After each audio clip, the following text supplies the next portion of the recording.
Hello friends, welcome back to my channel. இன்றைக்கி நம்ம சேனலில் இட்லி மாவு வச்சு சூப்பராக பார்த்திங்கன்னா 5 விதமான ரெசிபி செய்யலாங்க. மொறுன்னு முறுக்கு, பாரம்பரியமான ஒரு ஸ்வீட் ரெசிபி, நல்ல க்ரீமியாக கோல்ட் காஃபி மாதிரி சூப்பரான ஒரு ட்ரிங்க்ஸ் ரெசிபி, மலைக்கு சூடாக அதே மாதிரி ஈவினிங் ஸ்நாக்ஸு, குழந்தைங்க ஸ்கூல் விட்டு வர்றப்போ சூப்பரான ஒரு ஈவினிங் ஸ்நாக்ஸு போண்டா ரெசிபி செய்யலாம். எப்போவுமே ஒரே மாதிரி இட்லி செஞ்சு கொடுக்காம சூப்பராக பார்த்திங்கன்னா உருளைக்கிழங்கு மசாலா ஸ்லைடு இட்லி பண்ணி கொடுக்கலாம். சூப்பராக பார்த்திங்கன்னா இட்லி மாவு வச்சு 5 விதமான ஸ்நாக்ஸ் செஞ்சு கொடுக்கலாங்க. வாங்க எப்படி பண்ணன்னு வீடியோக்குள்ளே போய் பார்க்கலாம். ஃபஸ்ட்டு பார்த்திங்கன்னா முறுக்கு எப்படி செய்யலான்னு பார்த்துடலாம். மொறுன்னு இருக்கும் முறுக்கு இட்லி மாவில் ஈஸியாக செஞ்சிடலாங்க. நான் இதுக்கு 1.5 கப் அளவு இட்லி மாவு எடுத்துருக்கேன். இதில் பார்த்திங்கன்னா உப்பு, வெந்தயம் எதுவுமே சேர்க்காமல் எடுத்துக்கோங்க. அதே கப்பால் பார்த்திங்கன்னா 3/4 கப் அளவு பொரியடலை எடுத்துருக்கேன். நம்ம இதை இப்போ பவுடர் பண்ணி எடுத்துகிட்டு வந்துக்கலாங்க. அதுக்குள்ளே நம்ம ப்ராடக்ட் பற்றி பார்த்துடலாங்க. 33 சிறுதானியங்கள் சேர்த்து சத்து மாவு ஹெல்த் மிக்ஸ் ரெடி பண்ணி கொடுத்துக்கிட்டு இருக்கோம். மில்லட் ஆட்டா மாவு, சப்பாத்தி மாவு, வீட்டுக்கு தேவையான மசாலா பொருட்கள்லாம் ரெடி பண்ணி கொடுத்துருக்கோம். உங்களுக்கு தேவைப்பட்டதுன்னா ஸ்க்ரீனில் தெரியுற வாட்ஸ்அப் நம்பருக்கு ஹாய் மெசேஜ் அனுப்புங்க. நான் டீட்டெயில் எல்லாமே சென்ட் பண்ணுறேன். இப்போ பொரிக்கடலை பார்த்திங்கன்னா நல்லா அரைச்சி எடுத்துகிட்டு வந்தாச்சு. அரைச்சி எடுத்துகிட்டு வந்த பொரியலில் மாவில் கொஞ்சம் திப்பியாக இருக்கும். அதனால இந்த மாதிரி பார்த்திங்கன்னா சல்லடையில் கொஞ்சம் கொஞ்சமாக நம்ம அரைச்சிட்டு வந்த பொரியலில் மாவை சேர்த்து நல்லா சளிச்சு எடுத்துக்கோங்க. இட்லி மாவில் சேர்த்து சளிச்சிக்கலாம். சளிச்சாச்சு. இப்போ இதுக்கு பார்த்திங்கன்னா நம்ம தேவையான பொருட்கள்லாம் சேர்த்துடலாம். இட்லி மாவில் நான் உப்பு போடாமல் எடுத்துருக்கேன். அதனால் 1/4 டீஸ்பூன் அளவு உப்பு, பெருங்காயத்தூள் சேர்த்துக்கோங்க தேவைப்பட்டால். 1/2 டீஸ்பூன் அளவு சீரகம் சேர்த்துருக்கேன். நீங்கள் சீரகத்துக்கு பதிலாக எள்ளு கூட சேர்த்துக்கலாம். சேர்த்துட்டு நல்லா நம்ம மிக்ஸ் பண்ணி விட்டுக்கலாங்க. நல்லா இட்லி மாவு பார்த்திங்கன்னா கட்டியாக இருந்துச்சுன்னா, நல்லா திக்னஸாக இருந்துச்சுன்னா பொரியலில் மாவு நம்மளுக்கு கம்மியான அளவு தான் தேவைப்படும். அதனால் நீங்கள் இட்லி மாவு பார்த்திங்கன்னா நல்லா திக்னஸாக எடுத்துக்கோங்க. பொரியலில் மாவும் இட்லி மாவும் சேர்த்து நல்லா நம்ம இந்த அளவுக்கு இலக்கமாக பிசைஞ்சுக்கலாம். இப்போ இந்த முறுக்கச்சை எடுத்துக்கலாங்க. முறுக்கச்சை சேர்த்து நம்ம குழல்ல நல்லா ஃபிட் பண்ணிக்கலாம். நல்லா குழல்ல டைட்டாக மூடிட்டு நல்ல வலுவலுப்பான பகுதி பார்த்திங்கன்னா உள்ளே இருக்கணும். கொஞ்சம் சொரசொரப்பானது வெளியில் இருக்கிற மாதிரி வச்சுக்கிட்டு ஒரு முறுக்கு குழல்லையும் பார்த்திங்கன்னா நல்லா எண்ணெய் தடவிட்டு 3/4 அளவு முறுக்கு மாவை நம்ம ஃபில் பண்ணிக்கலாங்க. ஃபில் பண்ணிவிட்டு நம்ம முறுக்கு பிள்ளைய ஆரம்பிச்சுக்கலாங்க. நம்ம பிசைஞ்ச மாவு பார்த்திங்கன்னா கையில் ஒட்டாமல் இருக்கணும். ரொம்பையும் பார்த்திங்கன்னா ஹார்டாகவும் டைட்டாகவும் மெனஞ்சிடக்கூடாது. பிசைஞ்சிட்டு இந்த மாவு நம்ம பிழிஞ்சால் பார்த்திங்கன்னா நல்லா ஸ்டிஃபாக இந்த அளவுக்கு இருக்கிற மாதிரி பார்த்துக்கோங்க. இப்போ நம்ம முறுக்கு பிழிய ஆரம்பிச்சிடலாங்க. ஒரு கரண்டியில் கூட நீங்கள் பிழிஞ்சிக்கலாம். நான் இந்த மாதிரி பார்த்திங்கன்னா 3 தட்டு சின்ன தட்டாக எடுத்துடுக்கிறேன். தட்டுக்கு பின்னாடி நம்ம எண்ணெயோ இல்லை நெய்யோ தடவிட்டு இந்த மாதிரி பார்த்திங்கன்னா முறுக்கு குழல்ல நம்ம சுற்றி ரெடியாக வச்சுக்கலாம். ரெடியாக வச்சுட்டோன்னா அதுக்கப்புறம் எண்ணெய் காய வச்சுட்டு டக்குன்னு நம்ம முறுக்கை போட்டு எடுத்துடலாங்க. இதே மாதிரி பார்த்திங்கன்னா எல்லா தட்டுலேயும் நான் பிழிஞ்சு எடுத்துக்கிறேன். இப்போ முறுக்கு பிழிஞ்சு வச்சாச்சு. இப்போ எண்ணெயும் நல்லா காஞ்சிருச்சு. மிதமான சூட்டில் இருக்கணும், ஹை ஃப்ளேமில் இருக்கக்கூடாது. நம்ம தட்டில் பிழிஞ்சதை அப்படியே கையில் எடுத்து ஒவ்வொன்றா பார்த்திங்கன்னா மெதுவாக நம்ம எண்ணெயில் சேர்த்துக்கலாங்க. நீங்கள் தட்டிலே அப்படியே டைரெக்டாக கூட சேர்த்துக்கலாம். நான் ஒவ்வொன்றா பார்த்திங்கன்னா தட்டில் பிழிஞ்சதை கையில் எடுத்து சேர்த்துக்கிறேங்க. நல்லா ஒரு 5 நிமிஷம் பார்த்திங்கன்னா நல்லா வேகட்டும். வெந்ததுக்கப்புறம் பார்த்திங்கன்னா முறுக்கு நல்லா மேலே எலும்பி வரும். அந்த சமயத்தில் பார்த்திங்கன்னா எல்லா முறுக்கையும் நம்ம திருப்பி போட்டுக்கலாங்க. திருப்பி போட்டு ஒரு 5 நிமிஷம் பார்த்திங்கன்னா லோ ஃப்ளேமில் வச்சு குக் பண்ணுங்கள். குக் பண்ணதுக்கப்புறம் கொஞ்சம் கலர் மாறி எண்ணெயோட சலசலப்புலாம் பார்த்திங்கன்னா நல்லா அடங்கிடுச்சு. இந்த ஸ்டேஜில் நம்ம எண்ணெயிலேருந்து முறுக்கை ஃபில்ட்ரு பண்ணி எடுத்துக்கலாங்க. இதே மாதிரி பார்த்திங்கன்னா எல்லா முறுக்கையும் நான் சுட்டு எடுத்துக்கிறேன். மீதம் இருக்கிற மாவுலையும் பார்த்திங்கன்னா நான் முறுக்கு சுட்டு எடுத்துக்கிறேன். இந்த இட்லி மாவு பார்த்திங்கன்னா உடனே ஆட்டின மாவாக இருக்கணும், புளிச்ச மாவாக இருக்கக்கூடாது. உடனே ஆட்டி ஒரு 10 நிமிஷத்தில் நீங்கள் எடுத்து இந்த மாதிரி முறுக்கு சுட்டிங்கன்னா முறுக்கு நல்லா டேஸ்ட்டாக மொறு கரகரன்னு இருக்குங்க. வீட்டில் இருக்கிற இட்லி மாவு பொரியல்லே வச்சு சூப்பராக பார்த்திங்கன்னா நம்ம முறுக்கு சுட்டாச்சு. இது சூப்பர் ஐடியாவாக இருக்குது அப்படின்னு நீங்கள் யோசிக்கிற அளவுக்கு ரெண்டாவதாக பார்த்திங்கன்னா சூப்பரான ஒரு ட்ரிங்க்ஸ் ரெசிபி தாங்க பண்ண போகிறோம். மாவாட்டையில் 2 கை அளவு உளுந்த மாவு எடுத்து சூப்பரான ஒரு உளுந்தங்கஞ்சி வாங்க எப்படி பண்ணான்னு பார்த்துடலாம். சுட ஒரு ட்ரிங்க்ஸ் ரெசிபி தாங்க பண்ணி கொடுக்க போகிறோம். இந்த ரெசிபி செய்கிறதுக்கு பார்த்திங்கன்னா உளுந்த மாவு ஆட்டையில் 2 கை அளவு மாவு எடுத்துகிட்டு இந்த மாவு கூடவே பார்த்திங்கன்னா நீங்கள் தேங்காய் பால் சேர்த்துக்கோங்க. இல்லைன்னா பசும்பால் சேர்த்துட்டு நல்லா கட்டி இல்லாமல் நல்லா மிக்ஸ் பண்ணி விட்டுக்கோங்க. இது கூடவே வாசனைக்காண்டி ஏலக்காய் சேர்த்துக்கிறேன். நீங்கள் சுக்கு கூட சேர்த்துக்கலாங்க. சேர்த்துட்டு நல்லா பார்த்திங்கன்னா கட்டி இல்லாமல் கலந்து விட்டுக்கோங்க. நம்ம கட்டி இல்லாமல் மிக்ஸ் பண்ணி வச்சுருந்த பாலும் உளுந்து மாவையும் அடுப்பில் எடுத்து வச்சிடலாம். எடுத்து வச்சு சிம்மிலே பார்த்திங்கன்னா ஒரு 10லேருந்து ஒரு 15 நிமிஷம் வேக வச்சு எடுத்துட்டிங்கன்னா போதும். நல்லா உளுந்தும் இந்த பாலும் நல்லா வெந்து வந்துடுங்க. நீங்கள் பாலுக்கு பதிலாக தண்ணி கூட ஒரு 2 டம்ளர் அளவு சேர்த்துக்கலாங்க. ஆனால் தேங்காய் பால் சேர்க்கும்போது நல்லா ஹெல்த்தியாக ஆரோக்கியமாக இருக்கும். ஒரு 10 நிமிஷத்துலேயே பார்த்திங்கன்னா நல்லா வெந்து வந்துருச்சு. வெந்ததுக்கப்புறம் நம்ம அடுப்பை ஆஃப் பண்ணிவிட்டு இனிப்புக்காண்டி பார்த்திங்கன்னா உங்களுக்கு கருப்பட்டியோ பனவெல்லமோ நாட்டு சர்க்கரையோ எது தேவைப்படுதோ அதை சேர்த்துக்கோங்க. ஏன்னா சூடோடு அப்படியே அடுப்பில் கொதிக்கும் போதே நீங்கள் கருப்பட்டி நாட்டு சர்க்கரை சேர்க்கும்போது அந்த பால் வந்து திரஞ்சிரும். அதனால அடுப்பை ஆஃப் பண்ணிவிட்டு தேவைப்படுற அளவு இனிப்பு சேர்த்துட்டு நான் நாட்டு சர்க்கரை சேர்த்துருக்கேன். இந்த நாட்டு சர்க்கரை நல்லா சூட்லேயே நல்லா மெல்ட் ஆகுற மாதிரி நல்லா கலந்து கொடுத்துட்டு டம்ளரில் சர்வ் பண்ணிட்டா போதுங்க. சூப்பரான உளுந்தங்கஞ்சி ரெடி ஆயிடுச்சுங்க. இது நல்லா சூப்பராக மலைக்கு சுட சுட சாப்பிட்றதுக்கு நல்லாயிருக்கும். கை கால் வலி மூட்டு வலி எல்லாத்துக்குமே ஒரு சூப்பரான ட்ரிங்க்ஸாக இருக்கும். குழந்தைங்களுக்கு ஆரோக்கியமாகவும் இருக்கும். நல்ல க்ரீமியாக கோல்ட் காஃபி மாதிரியே சூப்பராக இருக்கும். மூணாவதாக கொட்டாங்குச்சி நிறையா இட்லி மாவு வச்சு பாரம்பரியமான ஒரு ஸ்வீட் ரெசிபி தாங்க பண்ண போகிறோம். ரொம்ப ரொம்ப சிம்பிளாக தான் இருக்கும். ஆனால் சாப்பிட்றதுக்கு டேஸ்ட் அட்டகாசமாக இருக்கும். வாங்க எப்படி பண்ணலான்னு வீடியோக்குள்ளே போய் பார்த்துடலாம். இட்லி மாவு 1 டம்ளர் அளவு எடுத்திருக்கேங்க. உப்பு போட்டு தான் எடுத்திருக்கேன். அன்னைக்கு உடனே அரைச்ச மாவாக இருக்கணும். ஸோ புளிக்காமல் இருக்கணும். புளிச்சா அதோட டேஸ்ட்டே மாறிடும், ஸ்வீட்டோட டேஸ்ட்டே மாறிடும். ஸோ புளிக்காத மாவாக எடுத்துக்கோங்க. இது கூடவே நான் அரை முடி தேங்காய் எடுத்துக்கிறேங்க. தேங்காய் 2 ஏலக்காய் எடுத்துக்கிறேன். அரை முடி அளவு தேங்காவையும் ஏலக்காயும் மிக்ஸி ஜாரில் போட்டு ஃபஸ்ட்டு நம்ம தேங்காய் பால் எடுத்துக்கலாங்க. இந்த கண்ணுள்ள கொட்டாங்குச்சியில் தான் இன்றைக்கி பார்த்திங்கன்னா நம்ம ஸ்வீட் செய்ய போகிறோம். ஸோ கொட்டாங்குச்சியை நல்லா கழுவி வச்சுக்கோங்க. இப்போ தேங்காய் ஃபஸ்ட்டு தண்ணி ஊற்றாமல் கொஞ்சம் குறப்பாக அரைச்சி எடுத்து வந்துக்கலாம். அதுக்கப்புறம் தேவைப்படுற அளவு தண்ணி சேர்த்துக்கலாம். 1 டம்ளர் அளவு ஃபஸ்ட்டு நான் தண்ணி சேர்த்துக்கிறேங்க. ஃபஸ்ட்டு பால் எடுக்கிறதுக்கு 1 டம்ளர் தண்ணி சேர்க்குறேன். 2வது பால் எடுக்கிறதுக்கு பார்த்திங்கன்னா அரை டம்ளர் அளவு தண்ணி சேர்த்து இந்த மாதிரி நான் 3 பால் எடுத்துக்கிறேன். இந்த மாதிரி அரைச்சி எடுத்துகிட்டு வந்ததுக்கப்புறம் ஒரு ஜூஸ் வடிகட்டியை வச்சு நல்லா கைப்படாமல் நான் வடிகட்டி எடுத்துக்கிறேங்க. ஏன்னா கைப்படாமல் வடிகட்டி எடுக்கும்போது பால் எடுக்கும்போது பார்த்திங்கன்னா கொஞ்சம் கெட்டு போகாமல் இருக்கும். ஸோ அதனால் நான் கொஞ்சம் கைப்படாமையே கரண்டி வச்சு இந்த மாதிரி அழுத்தம் கொடுத்து நான் தேங்காய் பால் எடுத்துக்கிறேங்க. நீங்கள் நிறைய தேங்காய் பால் எடுக்கிறதா இருந்தால் மிக்ஸி ஜாரில் அரைச்சி ஒரு வெள்ளை துணியை ஒரு காட்டன் துணியை விரித்து பிழிஞ்சு கைட்டையே பிழிஞ்சு தேங்காய் பால் எடுத்துக்கோங்க. நான் கம்மியான அளவு தேங்காய் பால் தான் எடுக்க போகிறேன். அதனால் நான் இந்த மாதிரி ஜூஸ் வடிகட்டிலே வடிகட்டி இப்போ 2வது தேங்காய் பால் நான் எடுக்க போகிறேங்க. இதுக்கு 2வது டைம் பார்த்திங்கன்னா ஒரு அரை டம்ளர் அளவு தண்ணி சேர்த்துட்டு நல்லா அரைச்சிட்டு தேங்காய் பால் எடுத்துக்கலாம். நான் தேங்காய் பால் பார்த்திங்கன்னா 3 பால் எடுத்துட்டேன். 3 பால் எடுத்ததுக்கப்புறம் நான் ஜூஸ் வடிகட்டியை வச்சு தான் வடித்தேன். ஸோ அதனால் கொஞ்சம் சக்கைகள் இருக்கும். அதனால் நம்ம டீ வடிகட்டியை வச்சு இன்னொரு தடவை நல்லா ஃபில்ட்ரு பண்ணிக்கலாம். பேலன்ஸ் இருக்கிற சக்கையும் பார்த்திங்கன்னா டீ வடிகட்டியில் நல்லா தங்கிடும். இப்போ நம்மளுக்கு பியூராக கொஞ்சம் கூட சக்கையே இல்லாமல் தேங்காய் பால் கிடச்சிச்சுங்க. தேங்காய் பால் எடுத்ததுக்கப்புறம் இதில் உங்கள் இனிப்புக்கு தகுந்தவாறு டேஸ்ட்டுக்கு தகுந்தவாறு பார்த்திங்கன்னா சர்க்கரை சேர்த்துக்கோங்க. நான் 2லேருந்து ஒரு 3 ஸ்பூன் அளவு சர்க்கரை சேர்த்துக்கிறேன். நீங்கள் சர்க்கரைக்கு பதிலாக நாட்டு சர்க்கரை கூட சேர்த்துக்கலாங்க. நாட்டு சர்க்கரை சேர்க்கும்போது இன்னும் ஹெல்த்தியாக பார்க்குறதுக்கு கொஞ்சம் கலர்ஃபுல்லாக இருக்கும். ஸோ சேர்த்துட்டு நல்லா மிக்ஸ் பண்ணி விட்டுக்கலாங்க. சர்க்கரை கரையிற வரைக்கும் மிக்ஸ் பண்ணி விட்டுக்கலாம். இது இப்போ ஓரமாக இருக்கட்டும். அடுப்பு ஆன் பண்ணிவிட்டு கடாயில் எண்ணெய் சேர்த்து மீடியம் ஹீட்லேயே வச்சுருக்கேங்க. இது மீடியம் ஹீட்லேயே கொதிக்கட்டும். இப்போ இந்த கொட்டாங்குச்சியில் நம்ம மாவு ஃபில் பண்ணிக்கலாங்க. ஃபஸ்ட்டு அந்த ஹோல்ஸை வந்து க்ளோஸ் பண்ணிவிட்டு ஒரு விரல் வச்சு ஆள்காட்டி விரல் வச்சு மூடிட்டு அதுக்கப்புறம் மாவு ஃபில் பண்ணிக்கோங்க. மாவு இந்த அளவுக்கு நல்லா திக்னஸாக இருக்கணும். தண்ணியாக இருந்தாலும் எண்ணெய் குடிச்சிடும். ஸோ நல்லா திக்னஸாக இருக்கணும். தண்ணியாக இருந்தாலும் பணியாரம் நம்ம சேர்க்கும்போது ஒரு சில பணியாரம் பார்த்திங்கன்னா வெடிக்க ஆரம்பிச்சிடும். இந்த மாதிரி மாவு சேர்த்துட்டு அந்த ஹோல்ஸ் உள்ள ஆள்காட்டி விரலை வச்சு மூடி எடுக்கணுங்க. விட்டு எடுக்கணும். அழுத்தம் கொடுத்துக்கணும். இந்த மாதிரி எண்ணெய் ஓவர் ஹீட்டாக இருந்தால் உங்களால் பார்த்திங்கன்னா எண்ணெய் பக்கத்துலேயே இந்த மாதிரி கையை கொண்டு போக முடியாது. அதனால் அடுப்பை மீடியம் ஃப்ளேம்லேயே வச்சுட்டு இந்த மாதிரி நம்ம பணியாரங்கள் சுட்டு எடுத்துக்கலாம். அதே சமயத்தில் இந்த கொட்டாங்குச்சியில் உள்ள மாவை ரொம்ப ஓவர் ஹைட்டுக்கு கொண்டு போகாதீங்க. அந்த பணியாரம் கீழே விழுங்கும்போது எண்ணெய் தெரித்து உங்கள் மேலே தெரிக்கிறதுக்கு சான்ஸ் இருக்குது. இந்த பணியாரம் ரெடி பண்ணுறதுக்கு அடுப்பு ஃப்ளேம் பார்த்திங்கன்னா ரொம்ப கம்மியான ஃப்ளேம் லோ ஃப்ளேம்லேயே வச்சு இந்த மாதிரி பணியாரத்தை குக் பண்ணி எடுத்துக்கோங்க. மீடியம் ஃப்ளேமில் வச்சு லோ ஃப்ளேமில் வச்சு நல்லா குக் ஆனதுக்கப்புறம் நல்லா பொன்னிறம் ஆனதுக்கப்புறம் இந்த மாதிரி பணியாரத்தை நம்ம எடுத்துடலாங்க. கொஞ்சம் கலர் சேஞ்ச் ஆகி எண்ணெயோட சலசலப்பெலாம் அடங்கின விட்டு நம்ம பணியாரத்தை எடுத்துக்கலாங்க. இன்னொரு மெத்தட் பார்த்தீங்கன்னா கொட்டாங்குச்சி இல்லாமல் இந்த மாதிரி கைட்டையே போட்டுக்கலாங்க. கைட்டை போடும்போது கொஞ்சம் சேஃப் இல்லாமல் இருக்கும். கொஞ்சம் வால்வாலாக வரும். அவ்வளோதான் டிஃப்ரெண்ட்டு. கைட்டை போடும்போது இந்த பணியாரம் போடும்போது கொஞ்சம் பெரிய அளவில் வரும். கொட்டாங்குச்சியில் செய்யும்போது கொஞ்சம் சின்னதாக இருக்கும்.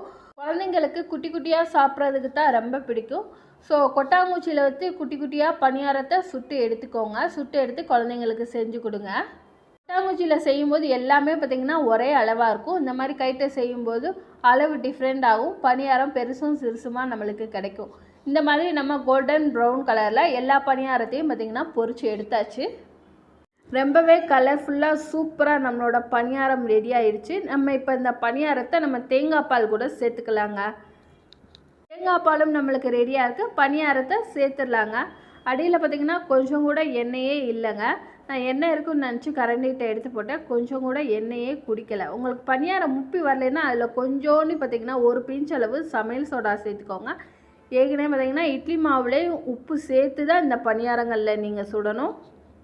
ஒரு 10 நிமிஷம் ஊறினதுக்கப்புறம் நம்ம எடுத்து சர்வ் பண்ணிக்கலாங்க. பணியாரத்தை சேர்த்துட்டு ஒரு 10 நிமிஷம் ஆயிடுச்சு.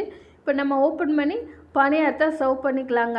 முதல்ல பார்க்கும்போது பார்த்திங்கன்னா இந்த அளவுக்கு ஃப்ளஃபியாக புஷ்ஷுன்னு இல்லை. இப்போது தேங்காய் பாலில் உறிஞ்சி பணியாரம் நல்லா கொஞ்சம் ஃப்ளஃபியாக உப்பி இருக்குது. பால் பணியாரம் தேங்காய் பாலில் ஒரு 5லேருந்து ஒரு 15 நிமிஷம் மட்டும் ஊறினாலே போதும். நல்லா ஃப்ளஃபியாக உப்பி வந்துடும். அதுக்கு மேலே ஊற வைக்க தேவையில்லை. அதுக்கு மேலே ஊற வச்சிங்கன்னா இந்த பால் பணியாரத்தோட டேஸ்ட்டு எல்லாமே மாறிடும். கொலன்னு ஆகிடும். ஸோ ஒரு 10 நிமிஷம் மட்டும் ஊற வச்சா போதும். இந்த பணியாரம் தேங்காய் பால் கூட சேர்த்து சாப்பிடும்போது தான் சாப்பிட்றதுக்கு நல்லா அருமையாக இருக்கும். ஒரு கொட்டாங்குச்சி நிறையா ஃபுல்லாக இட்லி மாவு இருந்தால் போதும். ஒரு சூப்பரான பால் பணியார ரெசிபி ரெடி ஆகிடுச்சுங்க. 4வதாக மொறுன்னு டக்குன்னு செய்யக்கூடிய ஒரு சூப்பரான ஈவினிங் ஸ்நாக்ஸ் தாங்க. இந்த 4 ரெசிபியுமே மாவு ஆட்டின உடனே ஈஸியாக டக்குன்னு நீங்கள் குழந்தைங்களுக்கு செஞ்சு கொடுத்துடலாம். இந்த போண்டா ரெசிபி வாங்க எப்படி பண்ணன்னு வீடியோக்குள்ளே போய் பார்த்துடலாம். போண்டா செய்கிறதுக்கு ஒரு கிண்ணம் அளவு நான் இட்லி மாவு எடுத்துருக்கேங்க. உடனே ஆட்டின மாவு எடுத்துருக்கேன். புளிக்க வச்சு செஞ்சு சாப்பிட்டா அது நல்லா இருக்காது. ஸோ நீங்கள் ஆட்டின அன்னைக்கே பார்த்திங்கன்னா ஒரு 3லேருந்து ஒரு 4 மணி நேரத்தில் இந்த போண்டா செஞ்சு பாருங்கள். நல்லா டேஸ்ட்டாக இருக்கும். இது கூடவே நான் உப்பு சேர்த்துட்டேங்க. இட்லி மாவு ரெடியாக இருக்குது. நம்ம இப்போ போண்டா செய்ய ஆரம்பிச்சிடலாங்க. போண்டா செய்யறதுக்கு பார்த்திங்கன்னா நான் பொடியாக கட் பண்ண சின்ன வெங்காயம் ஒரு 10 போல் கட் பண்ண சின்ன வெங்காயம், அரை பச்சை மிளகாய் மட்டும் சேர்த்துருக்கேன். தனி மிளகாய் தூள் கொஞ்சம் சேர்க்க போகிறேன். அதனால் நான் கொஞ்சமாக அரை பச்சை மிளகாய் சேர்த்துட்டுக்கிறேன். நீங்கள் 2ல் எதுனா ஒன்று சேர்த்துக்கோங்க குழந்தைங்களுக்கு கொடுக்குறதா இருந்தால். பொடியாக நறுக்கின வெங்காயம், கருவேப்பிலை, பச்சை மிளகாய் எல்லாத்தையும் சேர்த்துக்கலாம். இது கூடவே பொடியாக துருவின கேரட் சேர்த்துக்கலாம். நீங்கள் கேரட் பதிலாக பீட்ரூட் கூட சேர்த்துக்கலாங்க. கட் பண்ணி சேர்த்தோம்னா நம்ம போண்டாவில் இருக்கிற கேரட்டை குழந்தைங்க அப்படியே ஸ்கிப் பண்ணிடுவாங்க, எடுத்துடுவாங்க. ஸோ அதனால் எந்த அளவுக்கு பொடியாக கேரட் சேர்க்க வேணுமோ அந்தளவுக்கு பொடியாக சீவி சேர்த்துக்கிட்டு இதில் 1/4 ஸ்பூன் அளவு சீரகம், காரத்துக்கு பார்த்திங்கன்னா நான் 1 டீஸ்பூன் அளவு தனி மிளகாய் தூள் சேர்த்துக்கிறேங்க. ஏற்கனவே மாவில் உப்பு சேர்த்தாச்சு, அதனால் உப்பு எதுவும் சேர்க்க தேவையில்லை. இப்போ இது எல்லாமே சேர்த்துட்டு நல்லா நம்ம கலந்து கொடுத்துக்கலாங்க. மாவு நல்லா கட்டியாக திக்னஸாக இருக்கணும். அப்போ தான் எண்ணெயும் குடிக்காது. அதே சமயத்தில் ஃப்ரிட்ஜில் வச்ச மாவை நீங்கள் எடுத்து செஞ்சால் அது எண்ணெய் குடிக்கும். ஸோ உடனே ஆட்ட மாவை நீங்கள் செய்யும்போது நல்லா கிறிஸ்பியாக மொறுன்னு சாப்பிட்றதுக்கு நல்லாயிருக்கும். இப்போ மாவை நல்லா கலந்தாச்சு. மாவு இந்த அளவுக்கு நல்லா பக்குவத்தில் ரெடி பண்ணிக்கோங்க, நல்லா திக்னஸாக. இப்போ நம்ம போண்டா ரெடி பண்ண ஆரம்பிச்சிடலாங்க. ஒரு கடாயில் எண்ணெய் சேர்த்துட்டு மீடியம் ஃப்ளேம்லேயே ஹீட்டாக இருக்கும்போது பார்த்திங்கன்னா ஒரு சின்ன கரண்டி வச்சு குட்டியாக நம்ம ஊற்றிக்கலாங்க. ஏன்னா பெரிய போண்டா மாதிரி நீங்கள் போட்டிங்கன்னா உள்ளே வேகாமல் இருக்கும், வெளியில் வெந்தது மாதிரி இருக்கும். அதனால் ஒரு சின்ன கரண்டி எடுத்து குட்டியாக நம்ம போண்டா ஊற்றிக்கலாங்க. அடுப்பு பார்த்திங்கன்னா மீடியம்லேயே வச்சுக்கோங்க. ரொம்ப ஸ்லோவில் வச்சாலும் எண்ணெய் குடிக்கும், ஹையில் வச்சாலும் வெளியில் பார்த்திங்கன்னா நல்லா கருகிடும், உள்ளே வேகாத மாதிரி இருக்கும். அதனால் அடுப்பை மீடியம் ஃப்ளேம்லேயே வச்சு நம்ம போண்டாவை குக் பண்ணி எடுத்துக்கலாம். போண்டா பார்த்திங்கன்னா ஊற்றுறதுலே பார்த்திங்கன்னா அப்படியே வெந்து எப்படி சூப்பராக எலும்பி வருது பாருங்கள். பாத்திரத்திலே ஒட்டாமல் நல்லா எலும்பி வருது சூப்பராகவும். இதை நம்ம ஒரு 2 நிமிஷம் வரைக்கும் மீடியம் ஃப்ளேம்லேயே வச்சு நல்லா பொன்னிறம் ஆகிற வரைக்கும் குக் பண்ணிக்கலாங்க. 2 நிமிஷத்துலேயே பார்த்திங்கன்னா போண்டா 2 பக்கம் நல்லா பொன்னிறமாகி கலர் நல்லா சேஞ்ச் ஆகிடுச்சு. இப்போ எண்ணெயிலேருந்து நம்ம ஃபில்டர் பண்ணி எடுத்துக்கலாங்க. இதே மாதிரி பார்த்திங்கன்னா எல்லா மாவையும் நம்ம போண்டா ரெடி பண்ணி எடுத்துக்கலாம். இந்த இட்லி மாவு 1 கப் அளவு இட்லி மாவில் செஞ்ச போண்டா பார்த்திங்கன்னா வெளியில் நல்லா மொறுன்னு உள்ளே நல்லா சாஃப்டாக சாப்பிட்றதுக்கு செம்ம டேஸ்ட்டாக இருந்ததுங்க. 1 கப் அளவு இட்லி மாவில் சூப்பரான ஒரு காரசாரமான போண்டா ரெசிபி சூப்பராக ரெடி ஆயிடுச்சு. 5வதாக எப்போவுமே ஒரே மாதிரி இட்லி செஞ்சு கொடுக்காம நீங்கள் உருளைக்கிழங்கு மசாலா சேர்த்து மசாலா ஸ்லைடு இட்லி வாங்க எப்படி பண்ணலான்னு வீடியோக்குள்ளே போய் பார்த்துடலாம். இந்த ஒரு ரெசிபிக்கு மட்டும் பார்த்திங்கன்னா நீங்கள் எப்போவுமே இட்லிக்கு மாவு எப்படி புளிக்க வச்சு இட்லி செய்வீங்களோ அதே மாதிரி இருக்கணும் மாவு, வேறு எந்த டிஃப்ரெண்ட்டுமே இல்லை. வாங்க வீடியோக்குள்ளே போய் பார்த்துடலாம் எப்படி பண்ணணும்னு சொல்லிட்டு. பண்ணுறதுக்கு ஃபஸ்ட்டு ஒரு கடாயில் 1 குழிக்கரண்டி அளவு எண்ணெய் சேர்த்துக்கலாங்க. எண்ணெய் காஞ்சோடனே கடுகு சேர்த்துக்கலாம். கடுகு வெடிச்சோடனே ஒரு அரை ஸ்பூன் அளவு ஜீரகம் சேர்த்துக்கலாங்க. ஜீரகம் நல்லா பொரிஞ்சு வரட்டும். ஜீரகம் நல்லா பொரிஞ்சு வந்தோடனே ஒரு வெங்காயங்க, பெரிய வெங்காயம், பல்லாரி வெங்காயம், ஒரு வெங்காயத்தை பார்த்திங்கன்னா சின்ன பீஸாக கட் பண்ணி வச்சுருக்கேன். அதை சேர்த்துட்டு நல்லா கண்ணாடி பதத்துக்கு நம்ம வதக்கி எடுத்துக்கலாங்க. ரொம்ப கருக விட்டுறாதீங்க. கொஞ்சம் கலர் மாறினா போதும். கண்ணாடி பதத்துக்கு வதங்கினா போதும். கண்ணாடி பதத்துக்கு வதங்கினோடனே இது கூட அரை ஸ்பூன் அளவு இஞ்சி பூண்டு பேஸ்ட்டு சேர்த்துக்கலாங்க. இஞ்சி பூண்டு பேஸ்ட்டோட ராஸ்மல் போகிற வரைக்கும் ஒரு நிமிஷம் வரைக்கும் நம்ம குக் பண்ணிக்கலாங்க. 1 நிமிஷம் வரைக்கும் நல்லா ஃப்ரை பண்ணி நல்லா வதக்கி விட்டுக்கலாம். இஞ்சி பூண்டோட ராஸ்மல் போடணும். ராஸ்மல் போனதுக்கப்புறம் இது கூடவே நம்ம காரத்துக்கு பார்த்திங்கன்னா நீங்கள் பச்சை மிளகா சேர்க்கறதா இருந்தால் சின்னதாக பொடியாக கட் பண்ணி பச்சை மிளகா கூட சேர்த்துக்கலாம். நான் பச்சை மிளகா சேர்க்காமல் அரை ஸ்பூன் அளவு தனி மிளகாய்த்தூள், 1/4 டீஸ்பூன் அளவு மஞ்சத்தூள் சேர்த்துட்டு லைட்டாக 1 நிமிஷம் வர வதக்கி விட்டுட்டாங்க. அதோட ராஸ்மல் போகிற வரைக்கும். இது கூடவே பார்த்திங்கன்னா நல்லா ஃப்ளேவராக இருக்கிறவங்களுக்காண்டி அரை ஸ்பூன் அளவு கரம் மசாலா சேர்த்துட்டு சேர்த்த மசாலாவோட பச்சை ஸ்மெல்லாம் போகிற வரைக்கும் பார்த்திங்கன்னா 1 நிமிஷத்தில் 2 நிமிஷம் வர நல்லா வதக்கி விட்டுட்டு இது கூடவே பார்த்திங்கன்னா 2 உருளைக்கிழங்கு சேர்த்துக்கலாங்க. உருளைக்கிழங்கு நல்லா கொலைய வேக வச்சு நல்லா மசிச்சு எடுத்துக்கோங்க. இல்லை கேரட் துருவலில் வச்சு நல்லா துருவி எடுத்துகிட்டு இதில் கொஞ்சமாக நம்ம கருவேப்பிலை சேர்த்துக்கலாம். மல்லிச்செடி கூட நீங்கள் உங்ககிட்ட இருந்தால் நல்லா ஃப்ளேவராக இருக்கணும்னா சேர்த்துக்கோங்க. எல்லாமே சேர்த்துட்டு நல்லா கலந்து கொடுத்துக்கலாங்க. உருளைக்கிழங்கு இந்த மசாலாவில் நல்லா மிக்ஸ் ஆகிற வரைக்கும் நல்லா கலந்து கொடுத்துக்கலாங்க. இந்தளவுக்கு நல்லா கலந்து கொடுத்ததுக்கப்புறம் இந்த மசாலாவுக்கு தேவையான அளவு மட்டும் ஒரு அரை ஸ்பூன்லேருந்து ஒரு 1/4 ஸ்பூன் வர உப்பு சேர்த்துக்கலாங்க. உங்கள் சுவைக்கேற்ப உப்பு சேர்த்துட்டு உப்பு பார்த்திங்கன்னா உருளைக்கிழங்கு வெங்காயத்தோடு நல்லா பிடிச்சி வர்ற மாதிரி நல்லா கலந்து எடுத்துக்கோங்க. இந்த வெங்காயம் உருளைக்கிழங்கும் சேர்த்து நல்லா ஒரு சப்பாத்தி மாவு பக்குவத்துக்கு நல்லா கெட்டியான பக்குவத்துக்கு நல்லா ட்ரையான மசாலா மாதிரி வரணும். அது வரைக்கும் நம்ம குக் பண்ணிவிட்டு ஆற வச்சதுக்கப்புறம் மசாலா நல்லா ஆறுனதுக்கப்புறம் பார்த்திங்கன்னா மசாலாவை நல்லா இந்த மாதிரி கைட்டை நல்லா உருட்டி எடுத்துக்கலாங்க. ஒரு மசாலாலாம் பார்த்திங்கன்னா நல்லா ஓவல் ஷேப்பில் டம்ளரில் வைக்கக்கூடிய அளவுக்கு இந்த மாதிரி உருட்டி எடுத்துக்கோங்க. மசாலா நல்லா கெட்டியாக இருக்கணும். இல்லைன்னா நம்ம மாவு சேர்க்கும்போது மாவும் இந்த உருளைக்கிழங்கு மசாலாவும் ஒன்றோட ஒன்று சேர்ந்த மாதிரி இருக்கும். நடுவில் அந்த ஸ்டஃபிங்கும் மாவும் கலந்தது மாதிரி இருக்கும். அதனால வெங்காயமும் உருளைக்கிழங்குமே சேர்த்து ஒரு சப்பாத்தி மாவு பக்குவத்துக்கு நல்லா பிசைஞ்சு இந்த மாதிரி நம்ம குக் பண்ணி எடுத்துக்கணும். இப்போ மாவு இட்லி மாவு பார்த்திங்கன்னா ரெடியாக இருக்குது. நம்ம டம்ளரில் ஊற்ற போகிறோம். டம்ளரில் பார்த்திங்கன்னா நல்லா எண்ணெய் தடவிக்கோங்க. 3 டம்ளரே நான் எண்ணெய் தடவிட்டு 1 குழிக்கரண்டி அளவு இட்லி மாவு சேர்த்துருக்குறேன். அதில் நம்ம பார்த்திங்கன்னா ஓவல் ஷேப்பில் நம்ம ரெடி பண்ண மசாலா வெங்காயம் ஸ்டஃபிங்கை உள்ளே வச்சுட்டு மேலே 1 கரண்டி அளவு மாவு நல்லா ஃபில் பண்ணிக்கிறேங்க. இந்த மாதிரி பார்த்திங்கன்னா 3 டம்ளர்லேயும் ஃபில் பண்ணிக்கலாம். நம்ம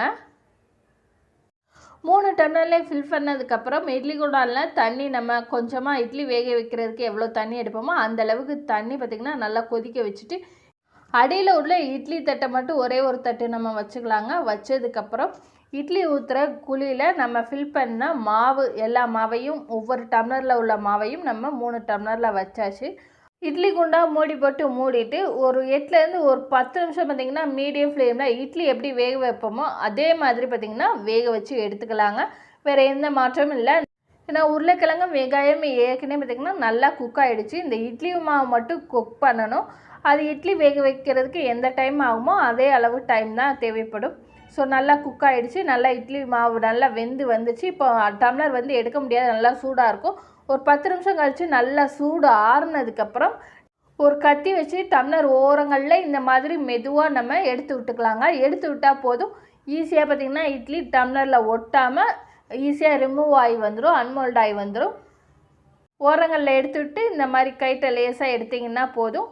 டம்ளரில் கொஞ்சம் கூட மாவு ஒட்டாமல் சூப்பராக நம்மளோட மசாலா ஸ்டஃபிங் இட்லி ரெடி ஆகிடுச்சுங்க.